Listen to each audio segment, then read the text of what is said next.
తండ్రిని దేవుని మహిమార్థమై యేసుక్రీస్తు ప్రభుని ఒప్పుకున్నట్లును దేవుడు ఆయన అధికముగా హెచ్చించి ప్రతి నామమునకు పైనామమును ఆయనకు అనుగ్రహించను. ప్రతి నామముకు మించిన పైనామం ఇచ్చాడు. ప్రతి వాని నాలుక యేసుక్రీస్తు ప్రభుని ఒప్పుకోవాలంట, ప్రతి మోకాలు వంగాలంట. ఆయన నువ్వే ప్రభు, నువ్వే రాజువు, నువ్వే దేవుడువు, నీ నామం కంటే మించిన నామం లేదని అందరూ ఒప్పుకోవాలంట. ఎందుకు? ఆ నామం అక్కడి నుంచి తీసుకుని రాబడింది. దేనికి తీసుకుని రాబడింది? ఎందుకని వచ్చావు అక్కడి నుంచి, మళ్ళీ అక్కడికి వెళ్ళావు. అక్కడి నుంచి వచ్చింది ఎలా వచ్చాయంట, ఎలా వెళ్ళాడు మనం గమనించుకున్నామంటే అక్కడి నుంచి పోయబడ్డాడు. దేనికే వచ్చావు ఇక్కడికి అంటే కన్నా ఇంకా ఈ లోకమంతా చెడిపోయి ఉంటుండగా, పాపంతో నిండిపోయి ఉంటుండగా అపోస్తల కార్యములు acts of apostles 10th chapter, అపోస్తల కార్యములు 10వ అధ్యాయం 38వ వచనం 38th verse చదువుకుంటాం. అదేదనగా దేవుడు నజరుడైన యేసును పరిశుద్ధాత్మతోనూ శక్తితోనూ అభిషేకించినది. దేవుడు ఆయనకు తోడి ఉండిన కనుక ఆయన మేలు చేయొచ్చు, అపవాది చేత పీడింపడిన వారందరినీ స్వస్థపరచుతూ సంచరించండి. అపవాది చేత పీడింపబడిన వారము, అది సంగతి. అపవాది చేత పీడింపడుతున్నారు కనుక లోకమంతా పాడైపోయింది. లోకమంతా అపవాది చేతులకు వచ్చింది. అపవాది వాడు తన మోసంతో, తన అబద్ధంతో, తన నరహంతకుడు అని పేరు, వాడు అందరిని నష్టపరిచి ఉంటుండగా ఈ నష్టపరిచినటువంటి మానవాళ్ళని కనికరించుడికాయ, వాడి చేతులని విడిపించుడికాయ అన్నాడు. రండి అన్నాడు. 38వ వచనం. అదేవిధంగా దేవుడు నజరుడైన యేసును పరిశుద్ధాత్మతోనూ శక్తితోనూ అభిషేకించినది. దేవుడు ఆయనకు తోడి ఉండిన కనుక ఆయన మేలు చేయొచ్చు, అపవాది చేత పీడింపడిన వారందరినీ స్వస్థపరచు సంచరించుడను. అపవాది చేత అంతా పీడింపడిన వాళ్ళందరినీ స్వస్థపరుస్తూ సంచరిస్తూ విడిపిస్తూ వచ్చాడు కనుక దానికి వచ్చాడు. కనుక ఎవరైతే ఈ నామంపేట విడిపించబడుతూ వచ్చారో, ఈ నామంపేట కరిగించబడుతూ వచ్చారో, స్వస్థపరచబడుతూ వచ్చారు కనుక విమోచించబడుతూ వచ్చారు, కడగబడుతూ వచ్చారు, వాళ్ళందరూ ఆయన స్తుతిస్తారు. కనుక ఈ నామంపేట ఏమేమి జరుగుతూ వచ్చాయి త్వరగా చూసుకోవాలి. ఈ నామంపేట ఏం జరుగుతూ వచ్చాయి రండి. 1 కొరింథీ 6వ అధ్యాయం 1 కొరింథీ 6th chapter, 1 కొరింథీ 6th chapter 6వ అధ్యాయం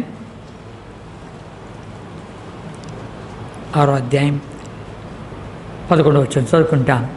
11వ వచనము చదువుకుంటాం. 6వ అధ్యాయం 11వ వచనము. మీలో కొందరు అట్టివారే ఉంటారు కానీ ప్రభువైన యేసుక్రీస్తు నామమును మన దేవుని ఆత్మయందును మీరు కడుగబడి పరిశుద్ధపడిన వారే నీతిమంతులుగా తీర్చబడుతుంది. కడుగబడి ఆయన నామంపేట కడగబోటికి వచ్చారు కనుక ఎవరైతే కడగబడ్డారో ఆ నామంపేట దీంట్లో నుంచి కడగబడ్డాయంట. రండి 9, 10 వచనాలు చదువుకుంటాం. 9, 10 వచనాలు కూడా 9, 10, 11, 9, 10 and 11 shall we all read together. రండి. అన్యాయస్తులు దేవుని రాజ్యానికి వారసులు కానని మీరు ఎరుగురా, తెలియదా? మోసపోకుడి, జారులైన, విగ్రహారాధకులైన, వ్యభిచారులైన, ఆడంగితనం గలవారిను, పురుష సమూహాలను, దొంగలైన, లోగులైన, త్రాగుబోతులైన, దూషులైన, దోషకులైన చూసుకున్నారు రాజ్యములకు వారసులు కానరు. మీలో కొందరు అట్టివారే ఉంటుంది కానీ ప్రభువైన యేసుక్రీస్తు నామములను మన దేవుని ఆత్మయందును మీరు కడుగబడి పరిశుద్ధపరచబడే వారి నీతిమంతులుగా తీర్చబడుతుంది. ఇలాంటి వాతావరణం అంది. అలాంటి వాతావరణంలో ఉన్నటువంటి మనందరినీ ఆ నామంపేట కడిగానికి వచ్చాడు కనుక ప్రభా మేము దొంగలుగా ఉంటుంది, దోచుకునే వాళ్ళగా ఉంటుంది కనుక నరహంతకులుగా ఉంటుంది, వ్యభిచారులుగా ఉంటుంది, త్రాగుబోతులు ఉంటుంది, మమ్మల్ని అందరినీ కడిగేదానికి ఆ నామం వచ్చిందయ్యా. అబ్బాబ్బాబ్బా నేను ఏమని స్థుతించగలము, నేను ఏమని కీర్తించగలము? ఆ నామంపేట మాకు కడుగుదల ఇచ్చావు, ఆ నామంపేట స్వస్థత ఇచ్చావు. రండి, ఆ నామంపేట స్వస్థత ఇచ్చావు. అపోస్తల కార్యములు acts of apostles 3rd chapter 3వ అధ్యాయం 6, 7 వచనాలు చదువుకుంటాం. పుట్టిన మొదలుకొని కుంటివాడుగా ఉన్నటువంటి వాడిని తీసుకొచ్చి అక్కడ కూర్చోబెట్టారు భిక్షాటన చేశానికి. అది తీసుకొచ్చి ఉంటే అక్కడ పౌలు, శీల ఇద్దరు కూడా వెళుతున్నారు. పేతురు వెళుతున్నారు, ప్రార్థనకని వెళుతున్నారు. ప్రార్థనకని వెళుతూ ఉంటే ఏం జరుగుతుంది? అక్కడ పేతురు, యోహాన్లు ఇద్దరు వెళుతుంటే అక్కడ వాడు చూసి ఏమన్నారు? మాది వాళ్ళ దగ్గర డబ్బు దొరుకుతుందేమో ఎదురు చూస్తుంటే 3వ అధ్యాయం అపొస్తలుల కార్యములు 3వ అధ్యాయం 6, 7 వచనాలు చదువుకుంటాం. అంతటి పేతురు, వెండి బంగారం నా దగ్గర లేవు, కానీ నాకు కలిగినది నీకు ఇచ్చున్నాను, నజరుడైన యేసుక్రీస్తు నామమున నడుమని చెప్పి వాని కుడి చేయి పట్టుకొని లేవనెత్తను. వెంటనే వాని పాదములు చీలమండలు బలం పొందును. వాడు దిగ్గును నిలిచి నడుచొచ్చు, గంతులు వేయచ్చు, దేవుని స్తుతించు, వాడితో కూడా దేవాలయంలోకి వెళ్ళాను. ఇదిగా ఎంతమంది స్వస్థపరచబడి దేవాలయంలోకి వచ్చారు. అయ్యా, ఆ యేసుప్రభు మన స్వస్థ వచ్చింది, ఆ నామం పేటే మాకు స్వస్థత కలిగింది అని చెప్పి ఎంతమంది అంటుండలే. కనుక ఈ నామం పేట మీరు ప్రకటించకూడదు అని చెప్పింది శాస్త్రులు, పరిచయులు, ప్రధాన యాజకులు అంతా అంటుంటే వాళ్ళు అంటున్నారు, ఏ నామం పేట వీడు స్వస్థపరచబడ్డాడు తెలుసునా? ఏ నామం పేట? మీరు సులివేసినట్టునైనా నజరుడైన యేసుక్రీస్తు నామమున వీడు లేచున్నాడు. రండి, అదే అధ్యాయం 4వ అధ్యాయం 4th చాప్టర్ 7వ వచనం నుండి 10వ వచనం వరకు నేను చదువుతా వినండి. 7 నుంచి 10 వరకు. వారు పేతురును యోహాను మధ్య నిలబెట్టి, మీరు ఏ బలము చేత ఏ నామను బట్టి దీన్ని చేసేస్తారని అడుగుగా, పేతురు పరిశుద్ధాత్మతో నిండిన వాడే ఇట్లా ఆయన, ప్రజల అధికారులారా, పెద్దలారా, ఆ దుర్బలునికి చేయబడిన ఉపకారమును గురించి వాడు దేని వలన స్వస్థత పొందినని నేడు మమ్మను విమర్శించున్నారు గనక మీరందరూ, ఇశ్రాయేలు ప్రజలందరూ తెలుసుకునవలసింది ఏమనగా, మీరు సిలువ వేసినట్టు, మృతుల్లో నుండి దేవుడు లేపినట్టు, నజరుడైన యేసుక్రీస్తు నామమునే వీడు స్వస్థత పొంది మీట నిలిచి ఉన్నాడు. చేసేటుంది, మీరు సిలువ వేసినట్టు, మీరు తృణీకరించారే ఆ నజరుడైన యేసు అని చెప్పి, నజరుడు మంచిది ఏమైనా వస్తుందా అన్నారే. ఆ తృణీకరించబడినటువంటి ఆ నామం పేట ఈ దుర్వునికి స్వస్థత కలిగింది. కనుక వాడికి ఇంకా రెచ్చగొట్టబడేట్టు వస్తుంది. ఆ నామము ఈ రీతిగా స్వస్థపరచడానికి వచ్చింది నామం. ఎంతోమంది స్వస్థపరచలేదా? ప్రభా, నన్ను కూడా ఈ నామం స్వస్థపరిచింది చెప్పగలం. కనుక ఈ నామం స్వస్థపరిచే నామము కనుక నేను ఎన్నోసార్లు అనుభవించాను, మనం కూడా ఎన్నోసార్లు అనుభవించాం. ఆ నామపేట స్వస్థత మనకు కలిగింది. కనుక ఆ నామము స్వస్థపరిచే నామము. నేను గుంటకల్ ప్రాంతాల్లో ఉన్నాను. ఆ ప్రాంతంలో ఉంటే 1973 ఆ ప్రాంతంలో ఉంటే సైకిల్ కూడా నాకు లేదు అప్పుడు.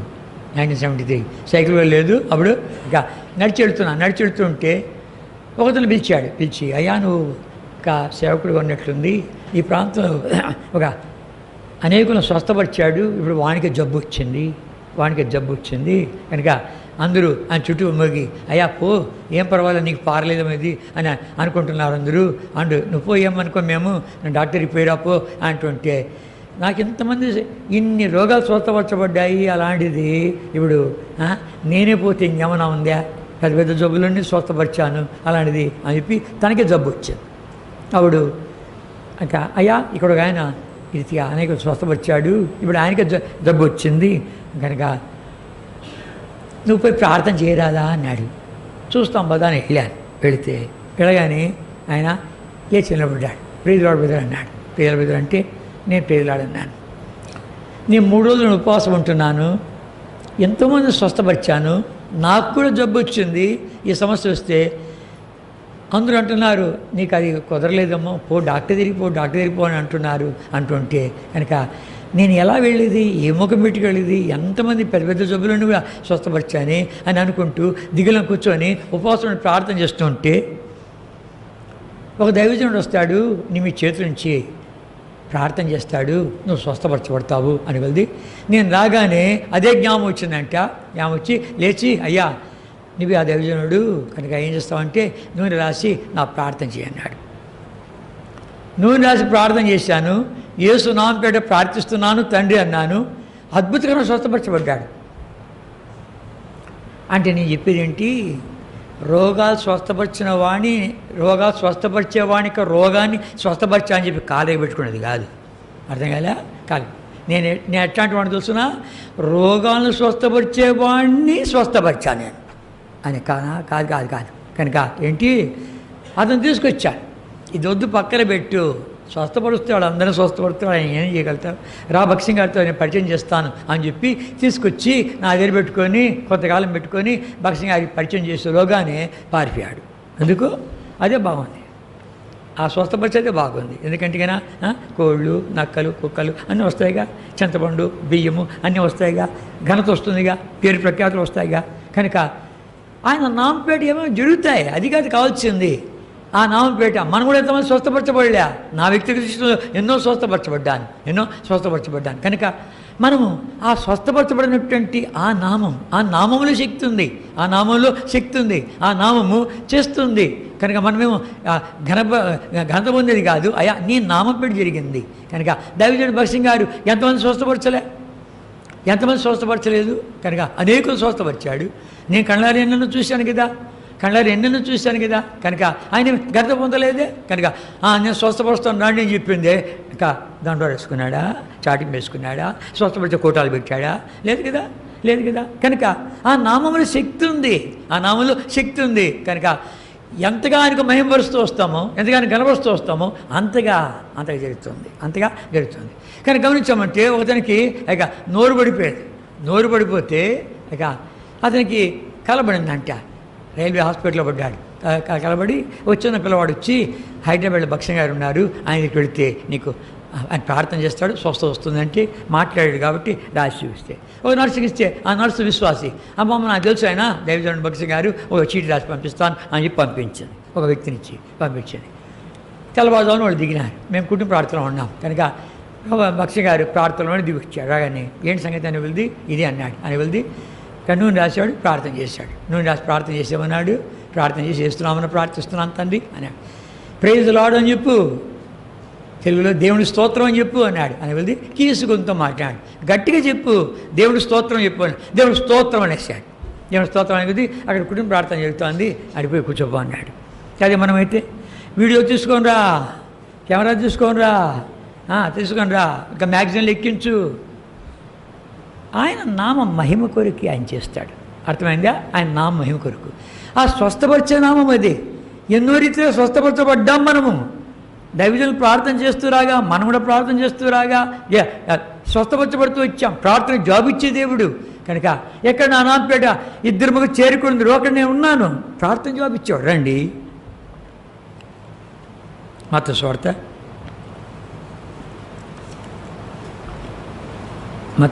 18వ అధ్యాయం.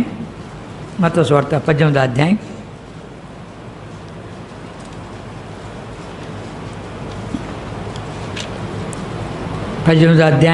20 చదువుకుంటాం. మాథ్యూస్ 18 చాప్టర్ 20 వర్స్ చదువుకుంటాం. ఏలనగా 2-3 నా నామమున ఎక్కడ కూడి ఉందిరో అక్కడ నేను వారి మధ్యన ముందు నేను చెప్పాను. 2-3 నా నామం ఎక్కడ కూడి ఉందిరో ఆ నామం పేట. దైవజుడు అమృతరాజు గారు ఆయన ఎలా మారుమూసి పొందాడు? Roman Catholic background. ఆ మనుషుడు ఒక పెట్టి ఆఫీసర్, ఓడలో నావికాదళంలో పెట్టి ఆఫీసర్గా ఉన్నాడు. ఇంకా ఒక ఓడ ఇంగ్లాండ్కి పోయి అక్కడి నుంచి అది తీసుకొని రావాలి. అది రిపేర్కి వచ్చింది. అక్కడ ఉండి అది తీసుకొని రావాల్సి వస్తుంటే అప్పుడు అంతా రిపేర్ అయిపోయింది. అక్కడి నుంచి తీసుకొస్తున్నారు ఇండియాకు. తీసుకొస్తుంటే అప్పుడు నెమ్మది లేకుండా ఉన్నాడు. ఓడలో ప్రయాణం చేస్తున్న నెమ్మది లేదు. లూడ్స్ అనే స్థలం దగ్గర ఆడ ఆగుతుంటే అక్కడికి వెళ్ళి రోమన్ క్యాథలిక్ సెంటర్ ఒకటి ఉంది, ఆడికి వెళ్ళి ఆడ పోయి తీసుకొని రావాలా, ఆ నీళ్లు, ఆ ప్రార్థన, ఆ బూడిద అవన్నీ తీసుకొని రావాలా అని చెప్పి ప్రయాసపడుతుంటే క్యాప్టెన్ అన్నాడు, మనకుండేది ఇంతే టైము, ఈ టైంలో రాగలిగితే పోలేకపోతే లేదన్నాడు. రిస్క్ తీసుకొని కష్టం మీద వెళ్ళి వచ్చాడు. తీసుకొచ్చినందుకు కూడా నెమ్మది లేదు. ఓడమలా అందుకున్నాడు, వెళ్ళాడు. అయితే ఓడలో ఇద్దరు ఏం చేస్తున్నారంటే, అయ్యా మేము ఇంగ్లాండ్ నుంచి ఇండియా చేరే లోపల ఎంతమంది కావాలా? 5 మందిన ప్రభుని నమ్మాలి అని చెప్పి వాళ్ళు ప్రార్థన చేస్తున్నారు. 5 people, కనీసం 5 మందిన ప్రభుని నమ్మాలని చెప్పి 2 విశ్వాసులు ఆ ఓడలోనే వాళ్ళు ప్రార్థన చేస్తుంటే వాళ్ళు తీసుకొచ్చి ఒక కొత్త నిబంధన ఇచ్చారు. ఎవరికి? అమృతరాజు గారికి కొత్త నిబంధన ఇచ్చారు. ఇచ్చేవెళ్ళి ఆ కొత్త నిబంధన ఇచ్చేవెళ్ళి ఆయనకు టైం లేదు చదివానికి. ఇంకా అప్పుడు ఏదో మిషన్ దగ్గర పనిచేస్తూ ఉంటే ఒక వేలు పెట్టుకోవడం స్థలంలో పెట్టేవెళ్ళి చిన్న కట్ అయిందంట. హాస్పిటల్కి వెళ్ళాడు. అంటే లోపలే ఓడలో హాస్పిటల్ ఉంది. డాక్టర్ వెళ్ళిపోతే అది చూసి నీకు 3 రోజులు సెలవు ఇచ్చాను పోనా అంట. అరే ఈ చిన్నదానికి దేనికి చదవాలి నేను అని చెప్పి అది కూర్చొని చదువుతూ ఉంటే అక్కడ చదువుతూ ఉంటే ఎక్కడ నా నాంపేట 2-3 చేరుకుందరో వారి మధ్య నేను ఉన్నాను సెలవిచ్చాడు కదా అని చెప్పి ఆ బుక్ ఇచ్చినటువంటి కొత్త మీద ఇచ్చిన వాడిని పిలిచి, ఇప్పుడు నీ డినామినేషన్ ఏదో నాకేం తెలియదు కనుక ఎక్కడ 2-3 చేరుకుందరో వారి మధ్య నేను ఉన్నాను అని సెలవిచ్చాడు కదా, కనుక రా ఇద్దరం చేరుకూడతాం.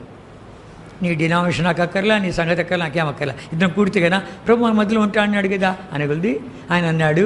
సరే ఇంకొత్తరు కూడా పిలుస్తున్నా, 2-3 అన్నాడు కదా అదని పిలిచి ముగ్గురు చేసిన తర్వాత ఇప్పుడు మనం ప్రార్థన చేస్తాం కదా, ఏ నాంపేట ప్రార్థన చేయాలా అని చెప్పి సువార్త అందించాడు. అద్భుతకరంగా మారుమనసు పొందాడు. వాళ్ళు ముగ్గురు ప్రార్థన చేయంగా ఇండియా చేరేలోగా ఎంతమంది ప్రభు నమ్మారు? 5 మంది. కనుక ఆ రీతిగా ఆ నామంపేట రక్షణ ఉంది. ఆ నామంపేట ఏముంది? 2-3 ఎక్కడ చేరుకోవడం, అక్కడ ఉన్నాను నేను హాజరవుతాను అక్కడ అని చెప్పాడు. అయితే ఎలా హాజరవుతాడు? ఇందాక చెప్పాను కదా, యోహాను సువార్త Johne's gospel 14 chapter, Johne's gospel 14 chapter 14 వచ్చిన యోహాను సువార్త 14 బాగా జ్ఞాపకం పెట్టుకోవచ్చు. యోహాను సువార్త 14 చదువుకుంటాం. నా నామమున మీరు నన్ను ఏమడిగాను నేను చేతును. ఎంత మంచి వాగ్దానము, ఏమైనా అడిగేచ్చు. నా నామపేట మీరు ఏమడిగా నేను చేస్తున్నాను. కనుక అది షరత్తో కూడింది. 13వ వచనం important. Shall we all read together 13th verse. 13వ వచనం చదువుకుంటామా? 13వ వచనము, మీరు నా నామమున దేన్ని అడుగుదురు తండ్రి కుమారుని యందు మహిమపరచబడికాయి నా చేతును. తండ్రి కుమారుని యందు మహిమపరచబడికాయి. కనుక తండ్రి కుమారుడు ద్వారా మహిమపడతాను. ఏ మోతాదులో నాకు మహిమ వస్తుందని చెప్పు, దాన్ని బట్టి నేను శాంక్షన్ చేస్తాను. ఎందుకంటే అభిజనుడికి అన్ని అద్భుతాలు, అన్ని ఆశ్చర్యకార్యాలు చేపడ్డాడు, ఆయన మహిమిస్తున్నాడు. తనకన్నా తెచ్చుకోవడంలే. కనుక ఇవన్నీ మనం చూస్తూ వచ్చామంటే ఇంకా దయ్యాలు కూడా ఆయన నామపేట వెళ్తున్నాయి. త్వరగా వెళ్ళాలి. దయ్యాలు కూడా ఆ నామపేట వెళ్తూ ఉంటున్నాయి. మన లోపల 13 దయ్యాలు ఉన్నాయి. 1 కాదు 2 కాదు. ఎన్ని దయ్యాలు ఉన్నాయి? 13 దయ్యాలు ఉన్నాయి. మనం గారు గమనించండి, మార్క్స్ వార్త 7వ అధ్యాయం చూసామంటే లోపలికి పోయేటి వల్లే అపరిచ కానీ హృదయం నుండి బయటకు వచ్చేటి అప్పుడే వస్తాయి. 13 సంగతులు ఉన్నాయి. హృదయం నుండి వచ్చినది దురాలోచనలు, జాగ్రత్తము, దొంగతనము, ఇక నరహత్యలు, కామాతృత, 13 సంగతులు ఉన్నాయి. ఈ 13 పిల్ల దయ్యాలు ఉన్నాయి. ఇవన్నీ కూడాను ఆ వేళలో బయటకు వస్తూ ఉంటాయి. ఈ దయ్యాలన్నీ వెళ్ళిపోవాలంటే ఇక ప్రసాద పుస్తకం రాసాడు కదా, ఆ ప్రసాద పుస్తకంలో అన్నీ ఆ లక్షణాన్ని రాసి ఒక లక్ష దగ్గర ఒక జంతువు వేసి ఒక దయ్యం పెట్టాడు. ఈ 13 దయ్యాలు వెళ్ళిపోతాయి. కనుక ఈ దయ్యాలు ఆ నామంపేట వెళుతూ ఉంటున్నాయి. కనుక లేఖనాలు చూపించుకొని త్వరగా వెళ్తున్నాను. కనుక దయ్యాలు వెళ్ళగొట్టాడు. ఆ దయ్యాలు కూడాను వణుకుతూ ఉంటున్నాయి. గమనించామంటే స్కేవా అనే ఒక అతను ఏం చేశాడంటే కన్నా యేసునామమును ఉచ్చరిస్తే కన్నా దయ్యాలు పోతున్నాయని చెప్పి వాళ్ళు ప్రశ్నించగలిది. ఆ దయ్యాలు ఉంటున్నాయి. మేము యేసుని ఎరుగుదాము, పౌల్ని ఎరుగుదాము, మీరెవరురా అని చెప్పి ఎగిరి వాళ్ళ మీద పడగొలిది. 2 దొరికారు. 2 దిగంబరులపై పరిగెత్తారంటే. కనుక యేసుని ఎరుగుదును, పౌల్ని ఎరుగుదును, మనల్ని ఎరుగునా? కనుక ఆ దయ్యాలు మన లోపల ఉంటే కన్నా ఏముంటుంది సంగతి? ఒక దయ్యాలు పట్టినటువంటి వాడిని స్వస్థపరచడానికి 2 వెళ్ళారు. ఒక బోధకుడు, ఆ బోధకుడు కింద ట్రైనింగ్లో ఉండేవాడు వెళ్ళాడు. 2 వెళుతుంటే ఆ దయ్యం పిలుస్తుంది, రా 2 భార్య కలిగిన వాళ్ళు రా అన్నాడు. అనగానే ఉన్నాడే ట్రైనింగ్లో ఉండేటువంటి వాడు, అమ్మ నన్ను గురించి మాట్లాడుతున్న పారిపోయాడు. తెలుసు దానికి తెలుసు, మన సంగతంతో తెలుసు. ఆ నామంపేట ఈ దయ్యాలన్నింటినీ పోగొట్టుడికాయ ఆ ప్రభువారు ఏం చేస్తున్నాడు? మన లోపల ఈ కార్యం చేయను కొడుతున్నాడు.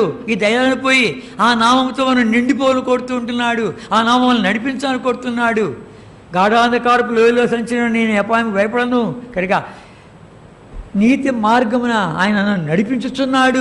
ఆ నామంపేట నీతి మార్గం నడిపిస్తూ ఉంటున్నాడు. కనుక ఎందుకు ఆ నామం పాడు కాకుండా? కనుక ఇవన్నీ మనకు దయచే నిమిత్తమై మొట్టమొదటిగా మనకి ఏం కావాలంటే ఈ నామంపేట పాప క్షమాపణ. రండి, ఈ పాప క్షమాపణ లేకుండా ఇవన్నీ ఒట్టుడి కథలే. ఈ పాప క్షమాపణ లేదు. దానికి ప్రభు వచ్చింది. వచ్చింది దేనికి ప్రభు వారు వచ్చింది? పాపాలు క్షమించడానికి వచ్చాడు. ఈ పాప క్షమాపణ లేకుండా ఇవి ఎన్ని జరిగినా కూడాను అంత ఒట్టిదే. పాపాలు క్షమించడానికి వచ్చినటువంటి ప్రభు. రండి అపోస్తల కార్యములు, అపోస్తల కార్యములు, acts of apostles 10th chapter 10వ అధ్యాయం 43వ వచనం 43rd verse చదువుకుంటాం. 43rd verse చదువుకుంటాం. ఆయనందు విశ్వాసం ఉంచువాడు ఎవడు వాడు ఆయన నామం మూలముగా పాప క్షమాపణ పొందునని ప్రవక్తలందరూ ఆయన గురించి సాక్ష్యం. ఆయన నామం మూలంగా పాప క్షమాపణ, రక్షణ, దానికి ప్రభు వచ్చింది. ఈ స్వస్థపరిచేది ఇవన్నీ కాదు. ఇంకా ఈ స్వస్థపరిచేది, దయ్యాలు వెళ్ళగొట్టేది, కనుక ప్రార్థన జవాబు ఇచ్చేది ఇవన్నీ తర్వాత. కనుక ఏమంటాడు? మొట్టమొదటిగా పాప క్షమాపణ. ఈ పాప క్షమాపణ కొరకే ఆ ప్రభువారు ఎంత గొప్ప క్రయం చెల్లించాల్సి వచ్చింది. కాపోసన లూకా రాస్తాడు, లూకా సువార్త 24th చాప్టర్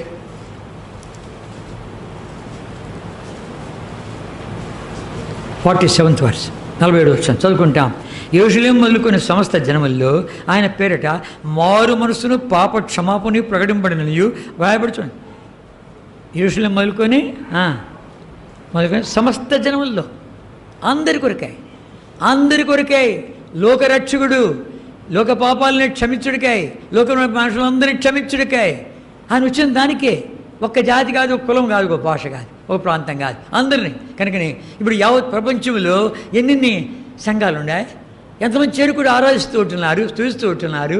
కనుక ఆ నామము అక్కడి నుంచి పోయబడింది. పరలోకం నుండి మన కొరకు పోయబడింది. దరిద్రుడికి వచ్చాడు, దీనుడికి వచ్చాడు, తగ్గించుకొచ్చాడు. ఎందుకు? మన స్వస్థపరచుడికై ఆయన దెబ్బలు తిన్నాడు. మన ప్రార్థన జాబ్ ఇచ్చిన నిమిత్తమాయ్ ఏమంటున్నాడు? తండ్రి మీరేమి చేసిన వీరు క్షమించమంటున్నాడు. దీనుడైపోయాడు, తగ్గించుకున్నాడు. ఆ పరమేశ్వరమునికి ఇవ్వాలని చెప్పి యువత తాత్కాలికమైనవి. ఈ స్వస్థపరిచేది, ఈ దయ్యాలు పోగొట్టేది, ప్రార్థన జవాబు ఇచ్చేది ఇవన్నీ తాత్కాలికమైనవి. శాశ్వత రాజ్యం తీసుకెళ్ళాలని, శాశ్వతంగా మనం అక్కడ ఉంచుకోవాలని చెప్పి అక్కడ ఇంకా రోగం లేదు, ఇంక ఇండ్లు కట్టించుకునేది లేదు, ఇంకా పెళ్లి చేసుకునేది లేదు, పిల్లలకి అనేది లేదు, తర్వాత వాళ్ళకి ఉద్యోగాలు చేసేది లేదు, వాళ్ళకి పెళ్లి చేసేది లేదు, కనుక బంగ్లాలు కట్టుకునేది లేదు, స్కూటర్లు తీసేసి కార్లు కొనుక్కునేది అవి లేవు, అవేమి లేవు. అక్కడ వాళ్ళు వెళ్ళే ప్రదేశం వేరే, అక్కడికి తీసుకుని వెళ్ళాలని చెప్పి ఇవన్నీ తాత్కాలికంగా నేను చేసే కార్యాలు చూడు, నా పేరు ఏమేమి కలుగుతాయో చూడు. నేను పోయిపడ్డాను ఎక్కడి నుంచి. ఎందుకు పోయిపడ్డాను? ఈ స్వస్థత కలిగడం ద్వారా, ఈ యొక్క అద్భుతాలు చేయడం ద్వారా, ఇవన్నీ చూడటం ద్వారా ఎవరైనా మనం స్వస్థపరిచింది, ఎవరైనా మనం దయ్యాలు వెళ్ళగొట్టింది, ఆయన ప్రార్థన జాబ్ ఇచ్చింది, ఎవరో మనం క్షమించింది అని ఎరుగుతూ వస్తే అక్కడి నుంచి పోయిపడ్డాడు, దరిద్రుడైపోయాడు, దీనుడైపోయాడు. రండి ఫిలిప్పీయులకు రాసిన పత్రిక 2వ అధ్యాయం 2nd చాప్టర్. ఫిలిప్పీయులకు రాసిన పత్రిక 2వ అధ్యాయం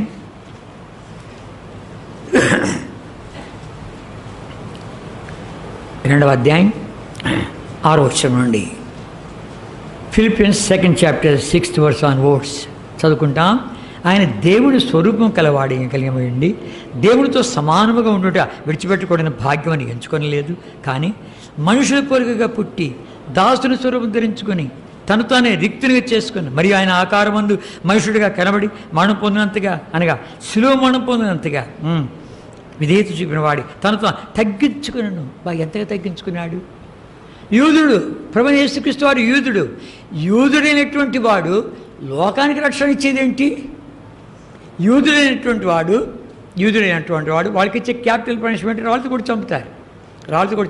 తప్పించుకొని వస్తున్నాడు. దేనికి? నేను లోకానికి బలి గావించబడాలి, లోక పాపాలు మోసుకొని పోవాలి అని చెప్పి ఆ ప్రభువారు శిలువ మరణం పొందినంతగా. యూదులకు శిలువ మరణం లేదు, యూదులు రాళ్ళు తీసుకొని కొడతారు అంతే. అయితే ఈ శిలువ మరణం పొంది నిమిత్తమాయే, లోకరక్షకుడు ఉండి నిమిత్తమాయే, అందరి కొరకే శిలువకు నిమిత్తమాయే ఆ రక్తాన్ని కాపాడుకుంటూ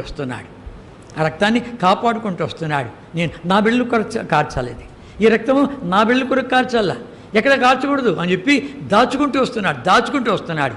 యోహాను సువార్త, జాన్స్ గాస్పెల్, అంతకంటే ముందు లూకా సువార్త లూకా సువార్త 4th చాప్టర్, లూకా సువార్త 4వ అధ్యాయం 29 and 30 వర్సెస్ చదువుకుంటాం.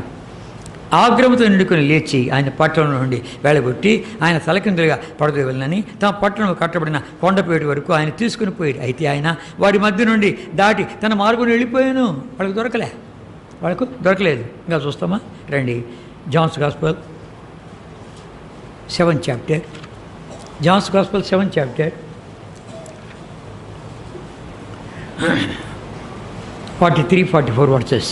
7వ అధ్యాయం యోహాను సువార్త 43-44 చదువుకుంటాం.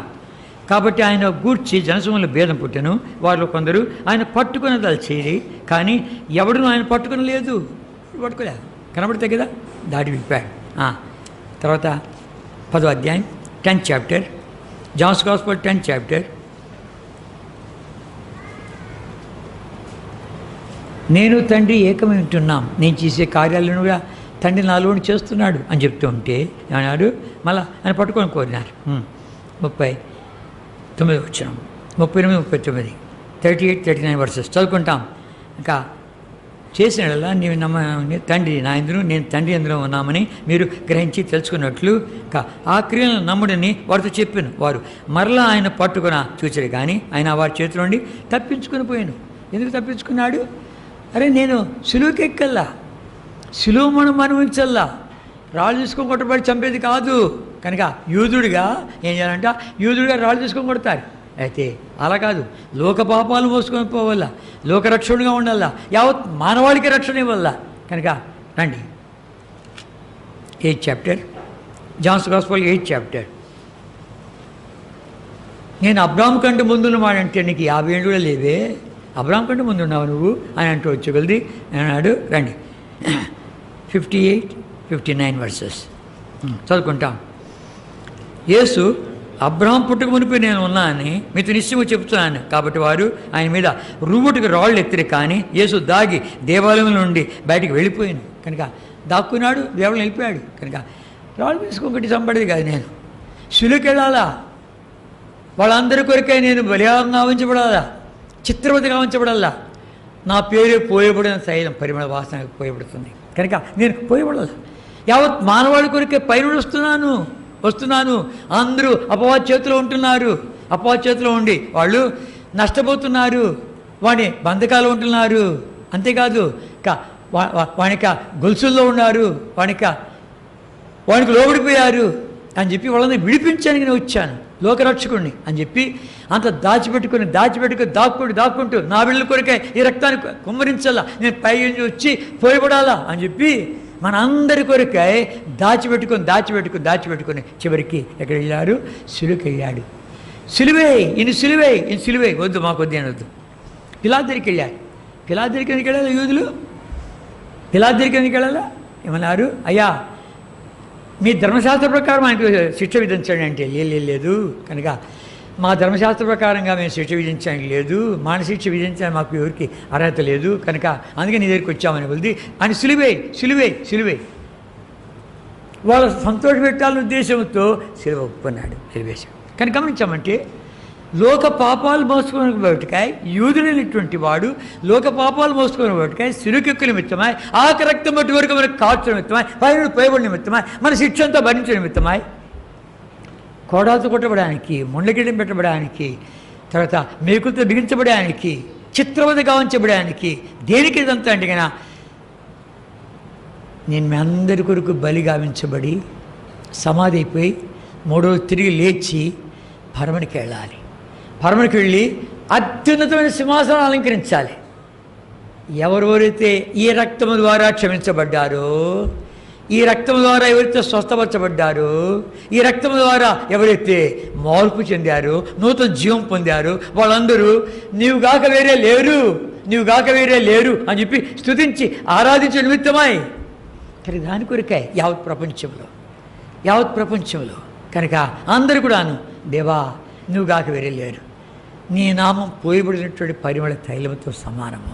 కనుక దాన్ని రుచించిన మేము, మా కళ్ళు తెరిపించబడిన ఇప్పుడు మేము ఎలా మేము కూడా అలా పోయబడాలి. రండి ఎఫెసీయులకు రాసిన పత్రిక Ephesians 5th chapter, Ephesians 5th chapter 5వ అధ్యాయం